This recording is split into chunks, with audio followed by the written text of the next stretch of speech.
नमस्कार, रेश्मा किचनमध्ये तुमचं सर्वांचं मनपूर्वक स्वागत आहे।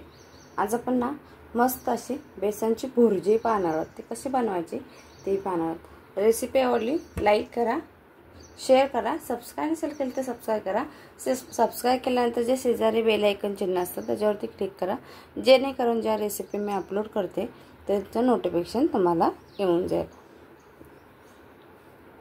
इथे बाउल घेतलेले आणि मुलांना खूप आवडते भुर्जी, नक्की करून द्या आपल्या मुलांनाही।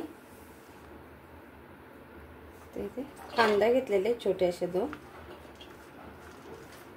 थोडीशी कोथिंबीर घ्यायची, थोडी मी शिल्लक ठेवलेली सजावटीसाठी। मिक्स करून घ्यायचं आपल्याला।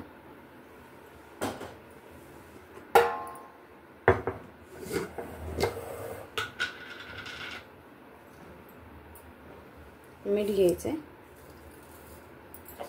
आणि थोडासा कांदा आपल्याला मिठामध्ये चुरून घ्यायचं थोडा वेळाचं।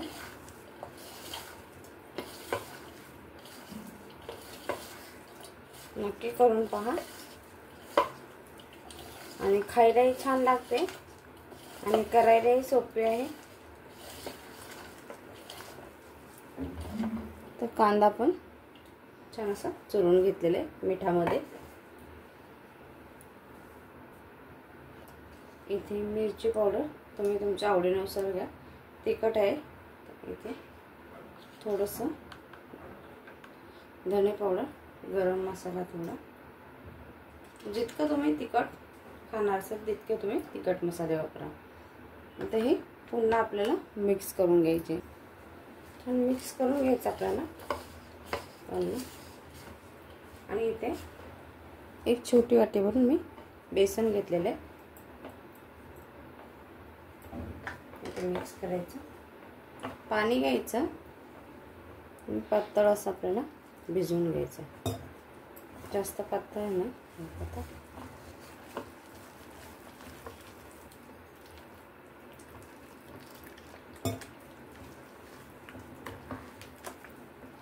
हे पाशे भिजवून घ्यायचं।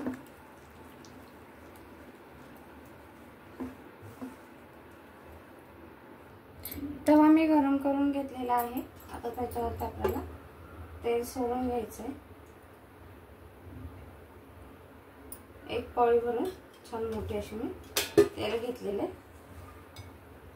तो तेल जर आपल्याला थोडा वेळ पसरवून घ्यायचे।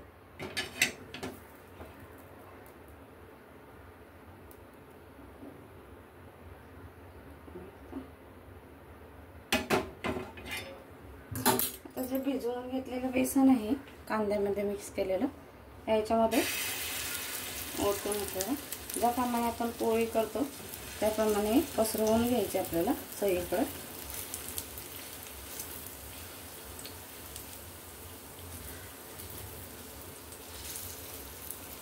सारखी आपण मुलांना पोळी किंवा पातळ बेसन वगैरे दिलं नाही खात, तर असं एकदा करून द्या।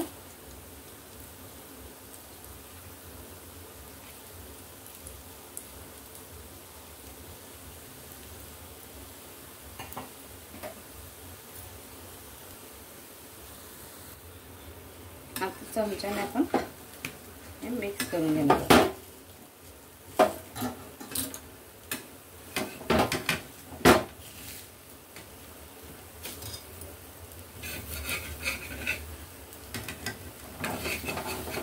असं आपल्याला फोडून घ्यायचं पुन्हा।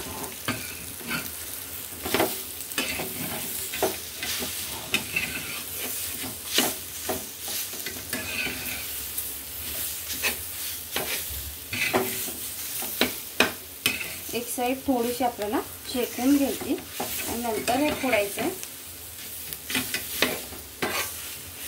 छान असं फुटतं आणि भुर्जी टाईप बनवून जातं, खूप मस्त लागतं।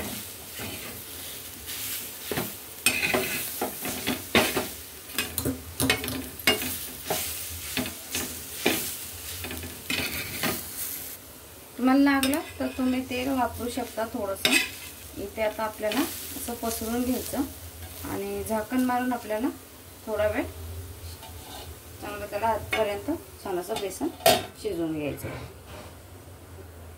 इथे आता आपण झाकण काढून घ्यायचं आणि तुम्ही ना 5 मिनिटं शेकवत असताना, आपण शेक देत असताना ना इथे एकदा तरी मध्ये हलवून घ्यायची, कारण छान अशी सगळ्या साईडला भुर्जी आपली शिजली पाहिजे, किंवा बेसन जे आहे ते कच्चं राहिलं नाही पाहिजे, त्याच्यातून कच्चं असं वास नाही यायला पाहिजे.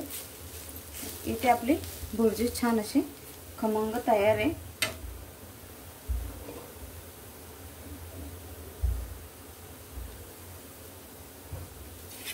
थोडीशी कोथिंबीर,